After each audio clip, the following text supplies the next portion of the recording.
All right, I think we're going to go ahead and get started here in 3:21.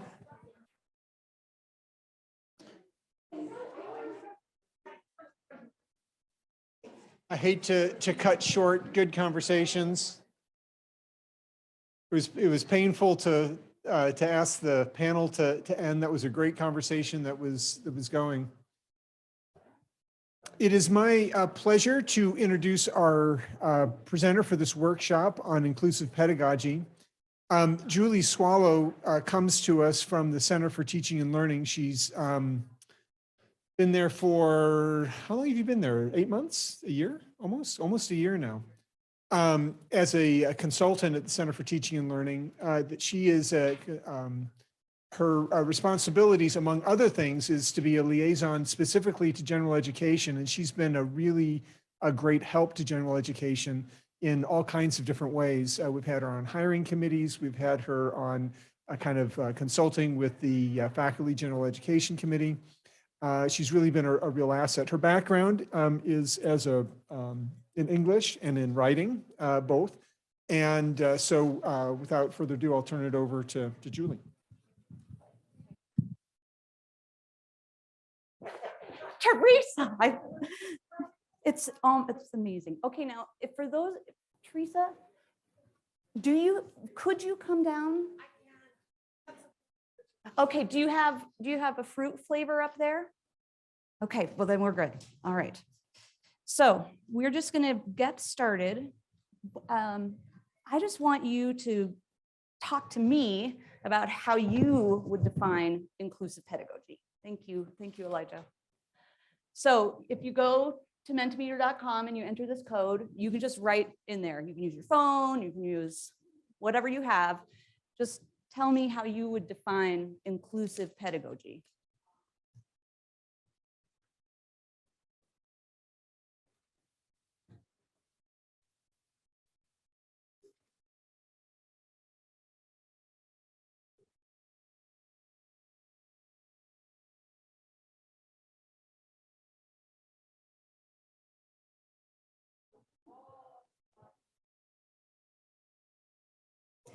Yeah, I can do that. That's good. Hi, how are you?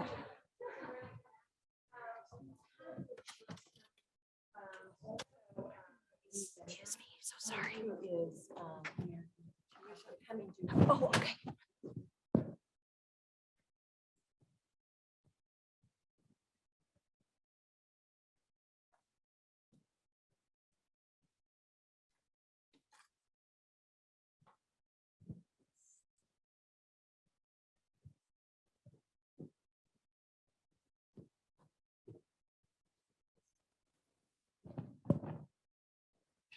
All right. Attempting to involve as many voices as possible in the discussion from as many diverse contexts as possible, seeking to represent diversity of perspectives, takes into account diverse viewings, welcoming, universal without alienation. These are great. Teaching that's sensitive, mindful that students have different backgrounds, a variety of sources. Let's just see if I'm able to move these very well from my space. They should move up, but they're not moving up. But this is a great just beginning, right? I want to show you this. And one thing I want to talk to you about, I'm going to ask people to read some slides today. Hello, Sherry. What a pleasure. And if you don't want to be called on to read, if you just want to obscure your name tag anytime you see a slide that has words on it, I will not call on you. So, but this one I'm going to read to you because I want to read it a little bit backwards. Teaching inclusively means embracing student diversity in all forms as an asset. And those forms are race, ethnicity, gender, disability, socioeconomic background, ideology, and even personality traits. Thinking about all of those things as an asset that your students are bringing to your classroom. This is another kind of a quote that is along the same lines, but I really like it. Rebecca, would you be willing to read this?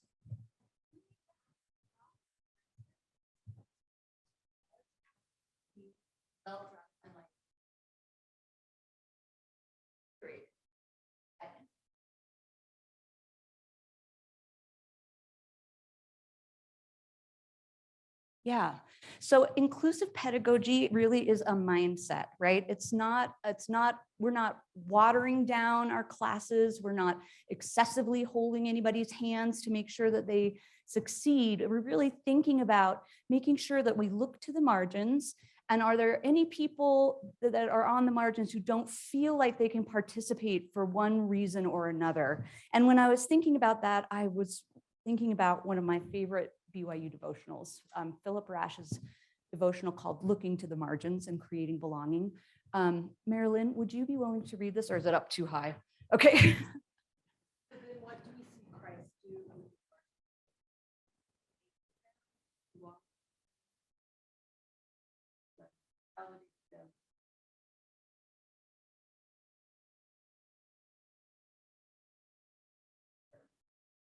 Yeah. So really, when people step into your classroom, you want to be able to teach everyone your subject. And you also, by extension, are teaching them the doctrine of our Father, because I think, as Chip talked about so well today, we're really not dividing those two things when we step into the classroom, right?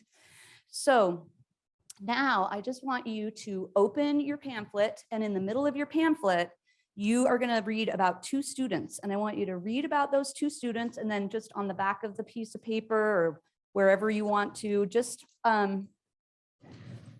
write.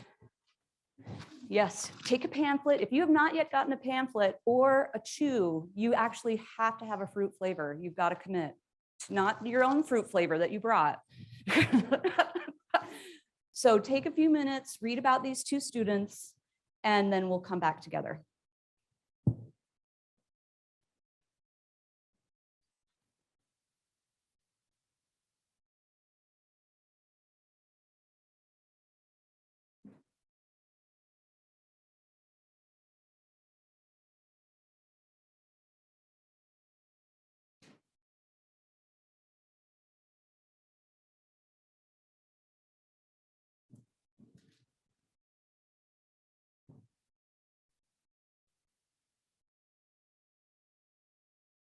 Just based on what we've been talking about so far about inclusive pedagogy, what are your initial thoughts about Michael and Vanessa's experience in their classroom?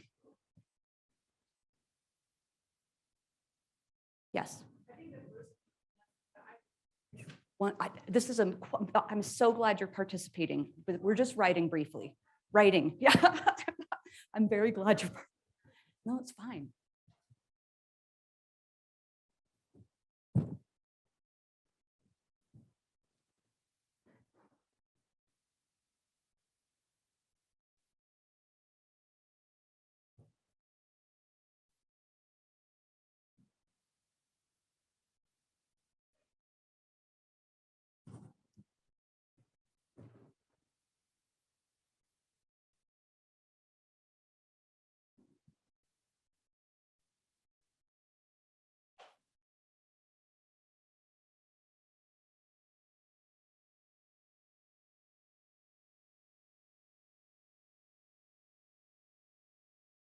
Okay, so now is when your fruit flavor becomes important. I'm only going to ask you to move once, and I'm going to try to make it so you don't move very much.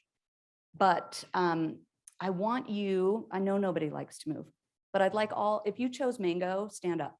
If you're a mango, stand up. Mangoes, if you could please get into groups of 2 somewhere in the room, and the 2 of you are just going to have to mix your fruits. Yeah, so mangoes will get together. And if you chose grape, stand up. We could have the grapes get together in 2s. That would be great. Mangoes, have you found each other? Grapes, have you found each other?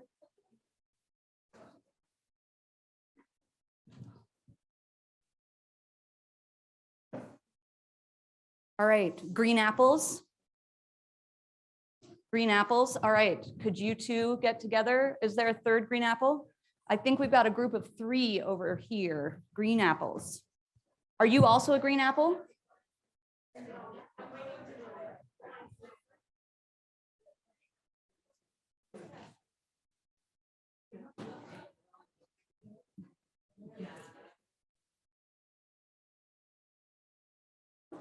Are you Is it Mary Lynn? Are you a green apple? I think you could work with this gentleman here. Well, you two can be a bunch and they can be a bunch. That's amazing. Okay, and so strawberries. Could strawberries find groups of two? You guys can just stay where you are. So find another strawberry. All right, watermelons. Who's watermelon? Anybody choose a watermelon? No. Kiwi. One kiwi. All right, stand up. Did anybody choose pineapple? Pineapple and kiwi, you get to go together. Lemon. Anybody, you're a lemon. All right. I want you to work with this, with the grapes. Come on in with the grapes. Okay. So here is what I want you to do. I want you to go to your pamphlet. Now, some of you have larger groups, but go to your pamphlet. And I just want you to talk in your group. One of you is going to keep track of the time. The other one's going to take notes. If you have a group of 3, that person will be the reporter. If you have a group of 4, we will find a role for you. But it's, we're good. So I want you to go and introduce yourselves, what department you work for, what your best GE class was. Do this really quickly. And then decide who's going to take notes and who's going to keep an eye on the timer. And then just kind of discuss the questions that are there under read and discuss. All right.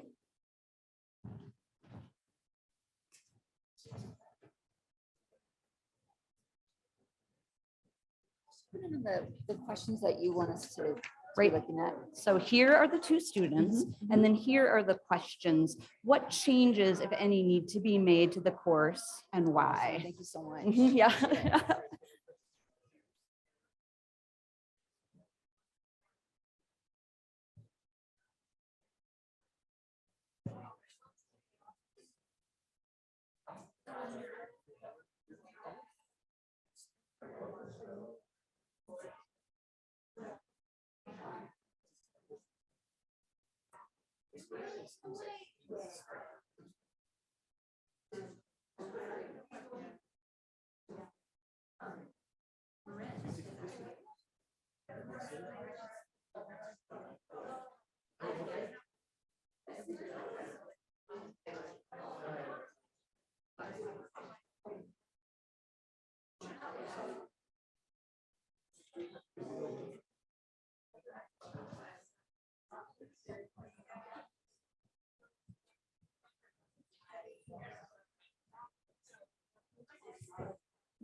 There's the timer, and you've got 3:24.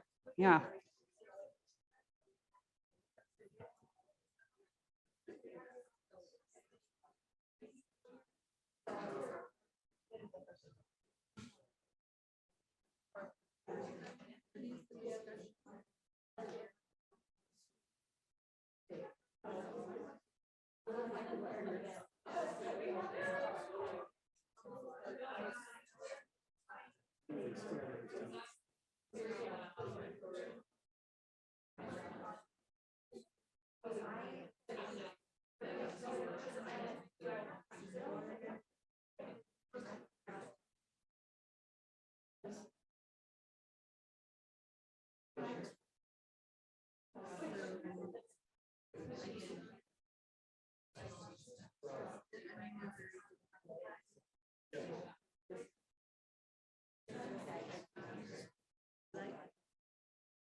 Okay, so the time is up. I'm actually going to ask Raquel, would you mind speaking first, because you had something to share and we'd love to start with kind of your thoughts, and then we'll go from there. You know. Mhm.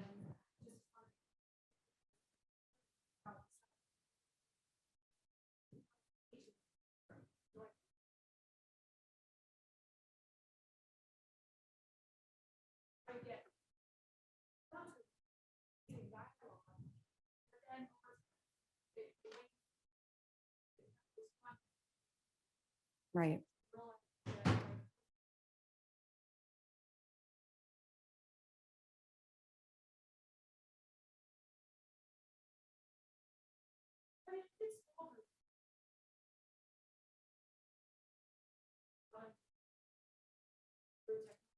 Right.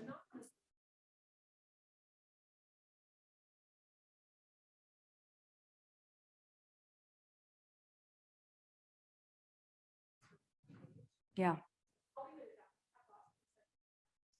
Okay. So what else came up in your groups that you'd like to share? What was explored in your groups about, does the class need to change? Does the student need to change? Does the instructor need to change? What's going on?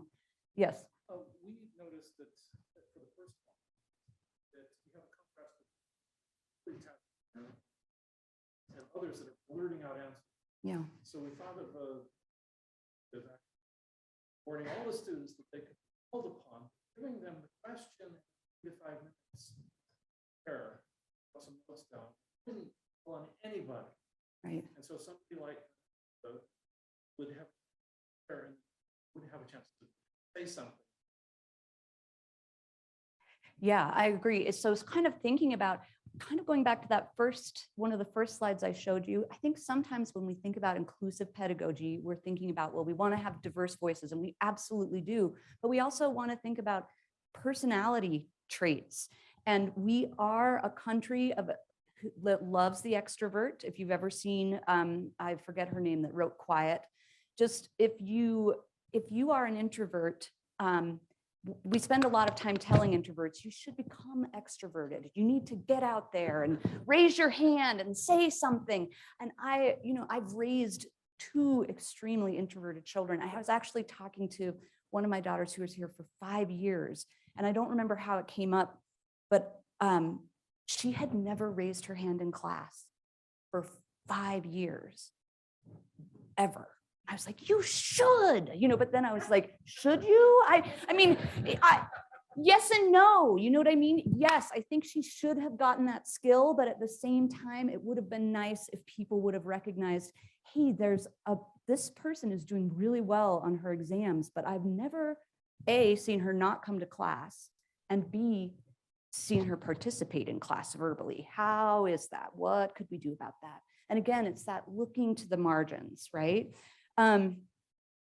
I wanted to talk to you about, and some of these things have already come up, but when you do research on inclusive pedagogy, you're really going to come across two big areas where you can be inclusive.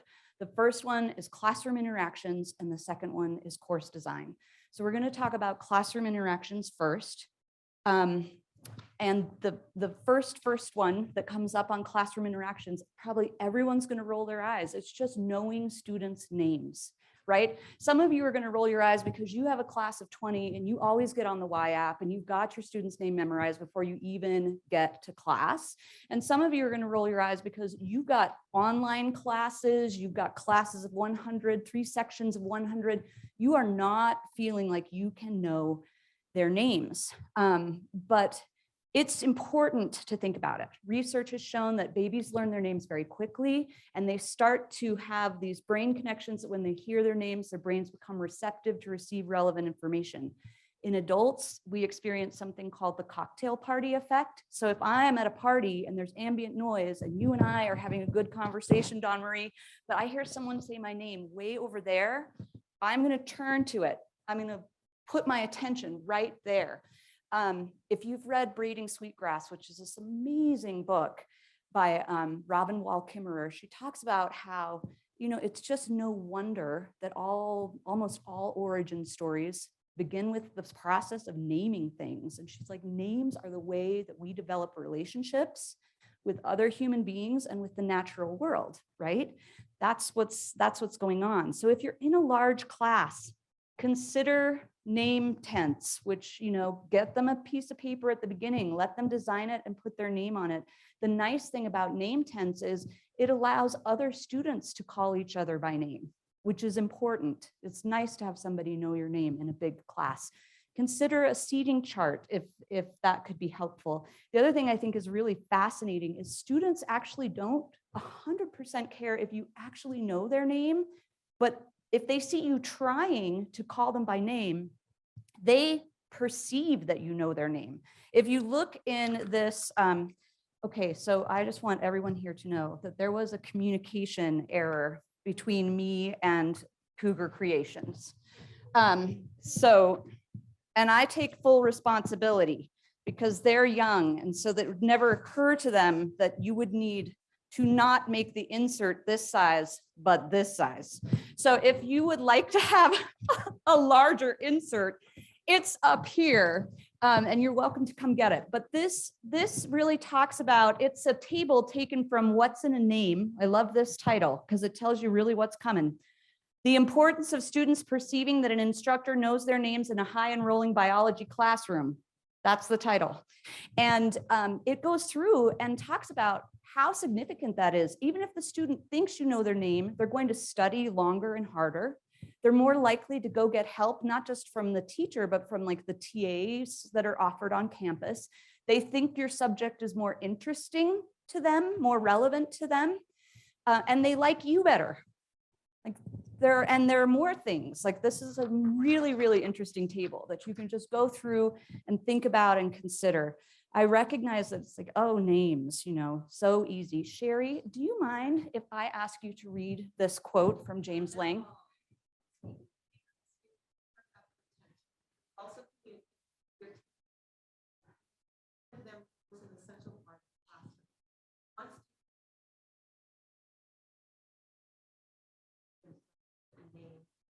Students want James distract.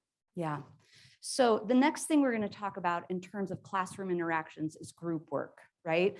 We all want to do group work, and yet I think all of us have sort of a mixed relationship with group work. It's a great idea when you're an instructor, and it seems like a terrible idea when you're the student. But we know it's important. There are important things to be learned there. If you're going to do group work, and you should, just make sure that it's really high structure. I went to an amazing presentation by Lori Wadsworth. It seems like eons ago because it was pre-COVID. And she was talking about the research that's been done that has said that women tend to perform better if they're put in a group with at least one other woman. And she had said, that oftentimes in the Marriott School, depending on the subject matter, there aren't that many women in the class. And so a teacher had said, hey, get into groups of 5 because you're going to be doing this project over the course of the semester. And he gave them time to group themselves. And a woman approached a group of 4 men and said, could I be in your group? And one of the gentlemen said, well, we'll have to ask my wife. And so she had to go to their first meeting, meet the wife, and the wife said, no, you don't get to be in the group. I'm not comfortable. So just so difficult. And again, if you're thinking about that introverted student, is Vanessa going to be like, hey, come group with me, let's get together? She's not, right? Just make it easy by creating structure for that group, right? The Candy Anderson teaches in the religion department, and she does kind of a little Google survey at the beginning of class and just finds out random things, favorite foods, where you've traveled, languages you speak, and she puts them into groups based on things they might have in common. And she doesn't tell them that, but it may come up that both of you love spaghetti and you just might connect somehow. And so far, she feels like her groups work really well. The other thing to consider is once you put them in those groups, make it really clear. Everybody has a role and they're graded in certain ways. I had a daughter who had, a difficult group work experience on the college level, and things went poorly. And she ended up being asked to go speak to the professor, and he was so nice, but he's like, you know what? I get the sense, I see what's happened here. I really trust what you said. I want you to decide what should happen to your other group members.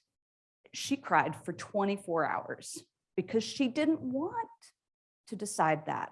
So just don't put people in that kind of situation. Have it really structured, because if you don't, some of your students are going to feel this, right?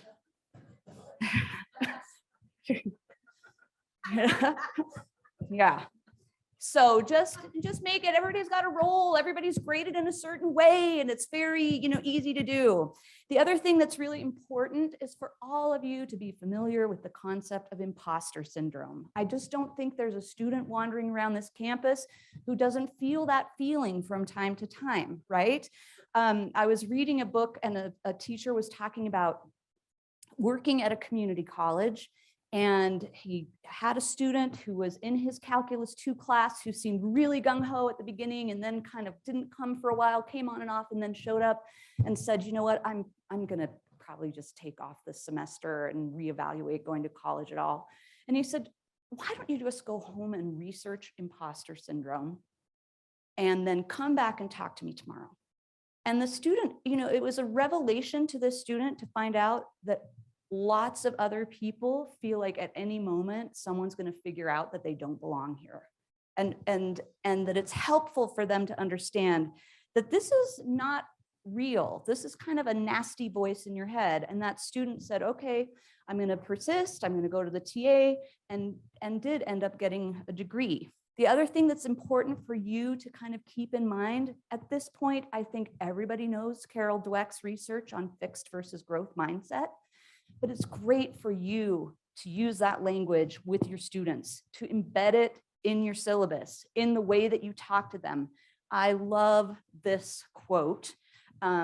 Lori, would you be willing to read this quote?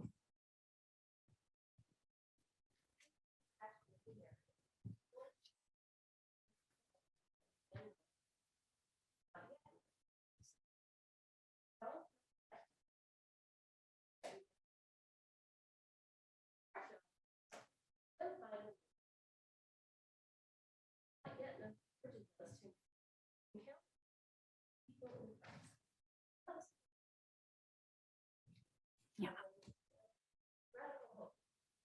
Thank you. I love that concept.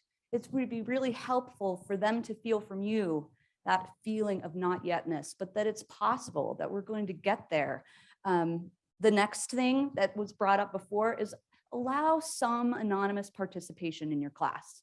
Just build it in somehow. We recognize, just like I said, with my oldest daughter that managed to get through most of college without speaking to anyone, there are skills we want students to learn, and I want her to learn to contribute in class, but you also want to hear the voices of everyone who's maybe not comfortable contributing. And there's also the interesting piece of not just for Vanessa, who has introversion, but it's really interesting when you read course evaluations. I'm sure you've experienced this with whatever you've read.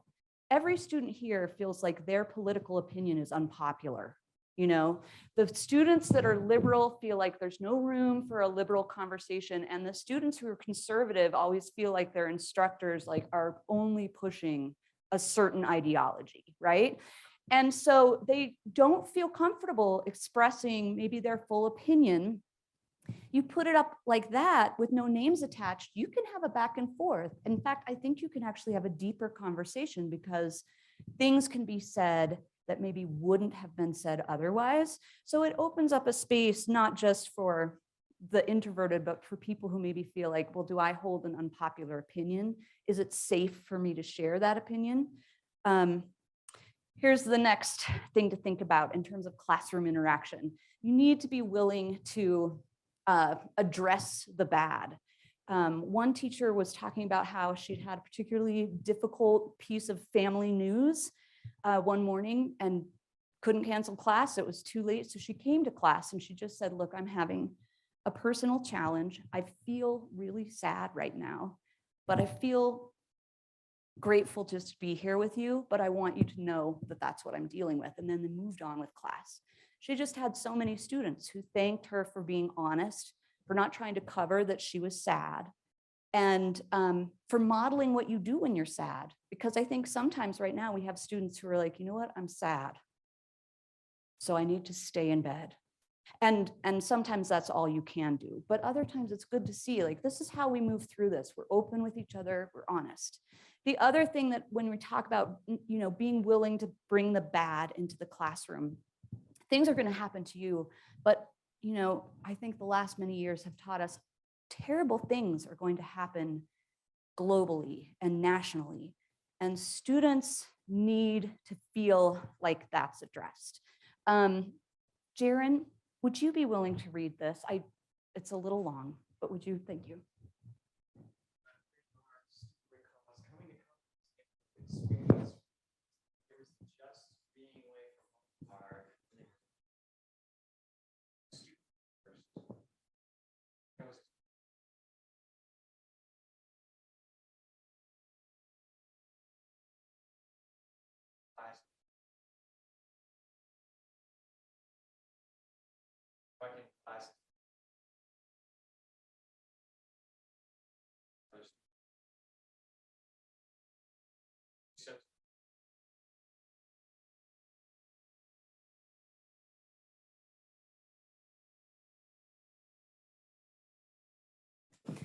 Yeah, I mean, such an interesting, and you can imagine what's going on in everyone's minds. Like, oh, maybe we don't bring up this bad topic, or how do we bring up this topic? Because people might feel differently about what's taken place. But even just today might be a really hard day for some people, and I'm thinking about you, is better than a complete lack of addressing something that would really disrupt someone's life. So, you know, and I think especially here in Utah, we do try to, like, you know, relentless optimism. And maybe if we don't look at it, we don't have to deal with it, but it's something to consider. The next area that yes, please do pop. Yeah.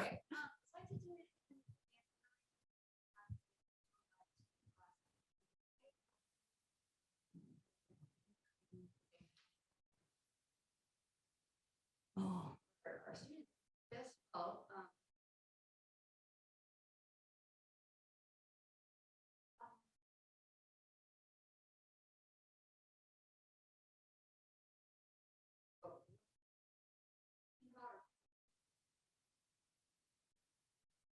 You know, I really appreciate you sharing that. And it just occurred to me while you were talking that another reason why we might address this, I remember teaching a writing class a long time ago. So I don't even remember how long ago Fukushima, that whole thing collapsed. It's been a while, right? But I remember I'm teaching freshman writing. I had a student who was actually writing on why nuclear energy is a positive thing. And we had class the day after Fukushima. And they were going to be doing some group work. And I had said to this student, you know, now you're going to need to really change your paper to address the elephant in the room, kind of. And he said, what elephant?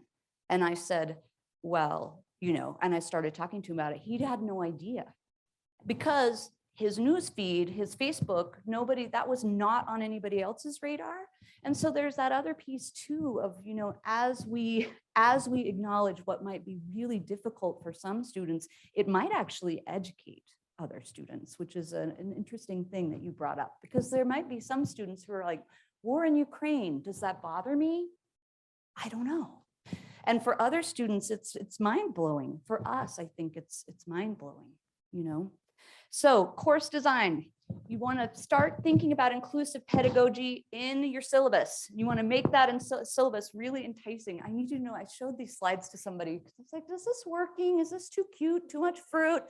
And this slide was a hand giving an apple, because I'm like, apple's enticing. People took the apple, Snow White, Eve, and they were like, you don't want to bring Satan to your syllabus. And you don't. You don't want to bring Satan to the syllabus. So I have made it tempting blueberries, right? I hope they're tempting to you. First thing to consider, use your syllabus as a way for students to get to know you.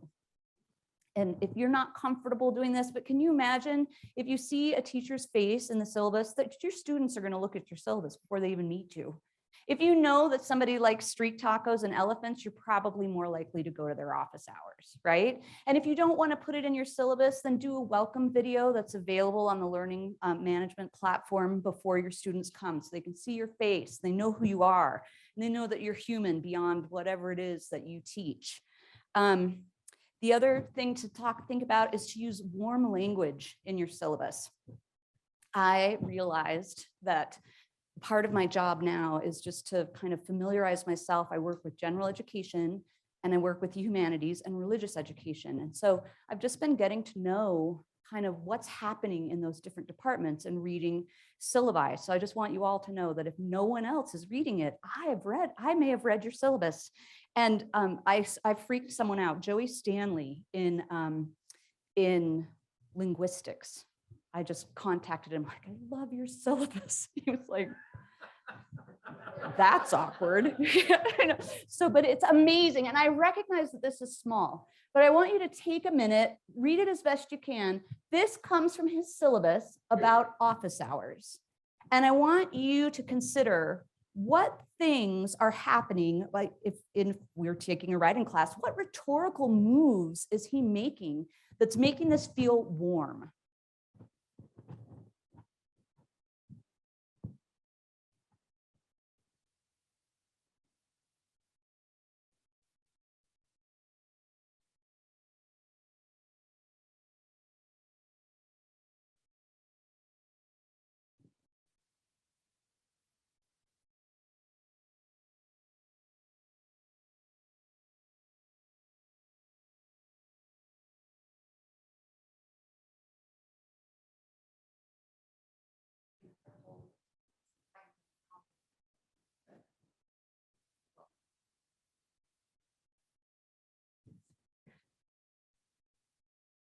Yeah, when he was talking to me about this, he said, you know, I was a first generation college student and there were just a lot of things I didn't know when I came to college, and I just didn't understand office hours. And I just wrote my syllabus to one person who was just like me when I stepped on campus. And can't you feel that? This feels really warm. What's happening that's making it feel warm? Well, he's inviting them to come for no reason. Yeah. And explaining, because wouldn't it have been helpful to you? You know, my children all have the benefit of having somebody who's been to college, 2 people. And sometimes they would contact me and talk about like things that are going wrong. Like, have you gone to office hours? Oh, no, never. Like, those are their office hours. I'm like, that's right. They're, you know, I think in many ways, something about that term office hours makes them think this is the only time you have all week long to work in the office. And you might come in and upset the delicate balance of whatever happens in the office. Some people will actually change this to student hours so that they get it. These are your hours. These are not, because we're all in the office more than our office hours, right? But students don't understand that, even students who aren't first generation students. He's got food there. He explains what you can talk about there. He also explains why, if you're an A student, you might want to come, because sometimes A students are like, well, do I need to go to office hours? But you know what? You might want a letter of recommendation, and I will know you better if you've come to my office hours. I love this. I actually, this just gives you a sense of who I am. Wept a little bit when I read this. So, so beautiful.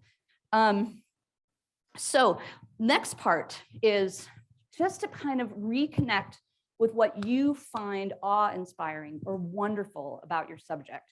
In the book by James Lang that's called Distracted, he was interviewing a person who taught Latin, and it was just this wildly popular Latin class. And this is post 2000s, like students are clamoring to get into this Latin class. And why, why are people wanting to take Latin? And so they were interviewing this teacher, and he said, because Latin is just astonishing to me. And if you don't have astonishment and content when you teach, then you have a technical exercise or you have a lecture. And so James Lang, after having that conversation, said, wouldn't it be great if in your syllabus, there was a moment where students encountered what astonished you about your subject? So I would just want you to take a minute. There are a whole bunch of wonder questions. You can't possibly answer them all, but just start with the first one. What fills you with a sense of wonder about your subject? What aspects of the content you teach lead you to a deeper sense of awe in the mystery of the universe? And then we'll connect again.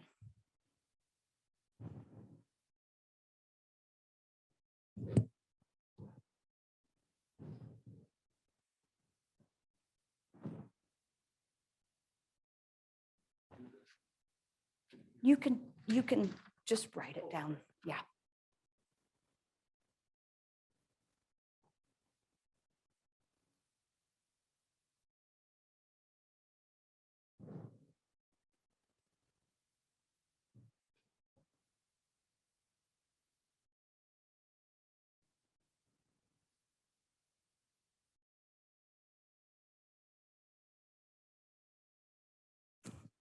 It's calm.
All right, so that was 2 minutes. If you'll take a minute in your fruit group and just share one sentence with each other that makes you feel awe about your subject.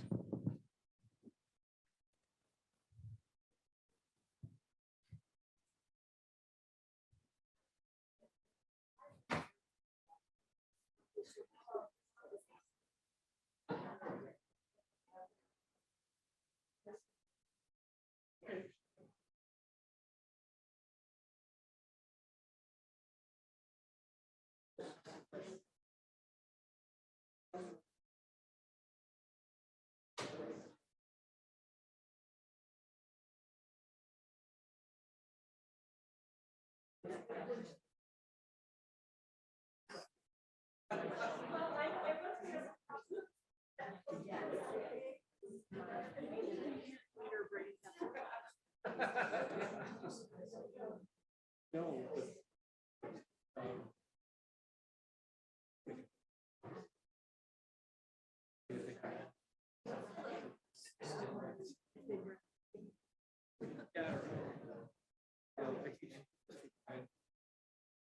You're welcome. Yeah.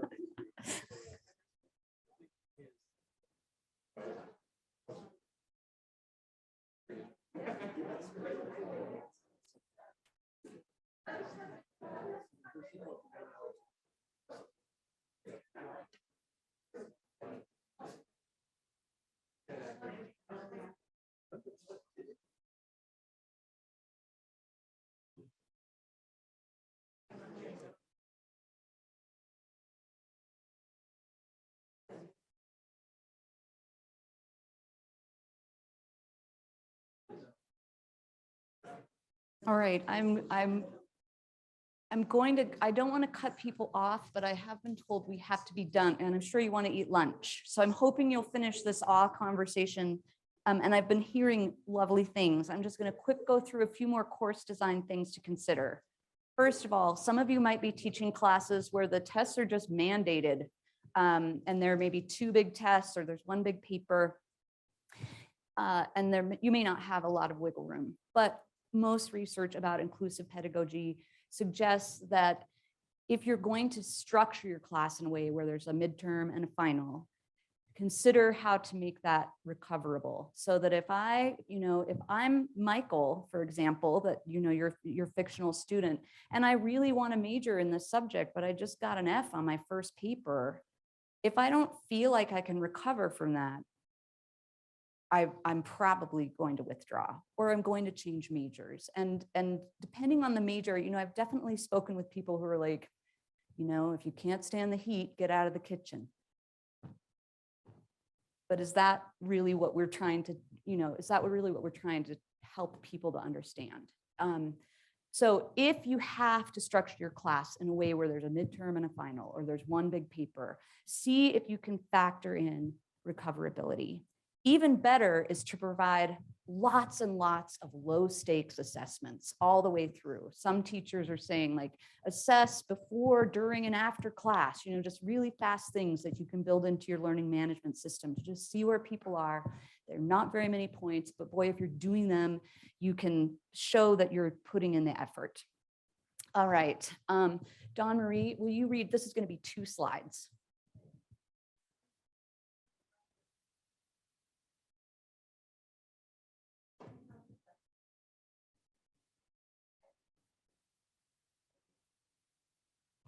All right, and then this last one chose the pineapple because they're standing tall and sweet inside. It all makes sense, right? So I want you to get your phone out one more time and just look at all these. We've really gone quickly through 9 things. Some of these things you're already doing, but I just want you to rank for me what thing you're going to incorporate, and you get to choose more than one. So which of the things we talked about do you think you're going to do?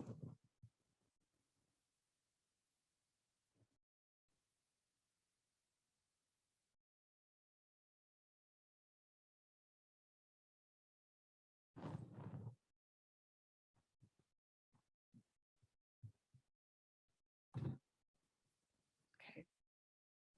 All right, so warm language syllabus, yes. Introduction to yourself, great. Frequent low stakes assessments, wonderful. Yeah. We have a few minutes before I finish up, and I just really appreciated that Rebecca just piped up and had a comment. Are there things, based on what we've been talking about, are there experiences you've had or suggestions that you'd like to share with us about inclusive pedagogy, or something that's occurred to you while we've been talking? Yes. Well, just reinforce what you said. We make something to on that. Okay. And better if teachers. Yeah. I think it was so much harder. Yes. so much harder because you see their full face and then you see not their full face, you know, so how do you help learn? The Y-app was of no value, right? Because you can't identify people, but yeah, so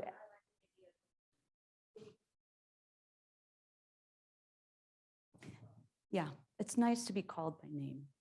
Anything else that came up that resonated with you? Okay, well, this is the last slide that I just want to leave you with. And thank you so much for coming today. Thank you for participating. I know that moving into groups is not always everyone's favorite, but you were kind. So thank you and enjoy your lunch.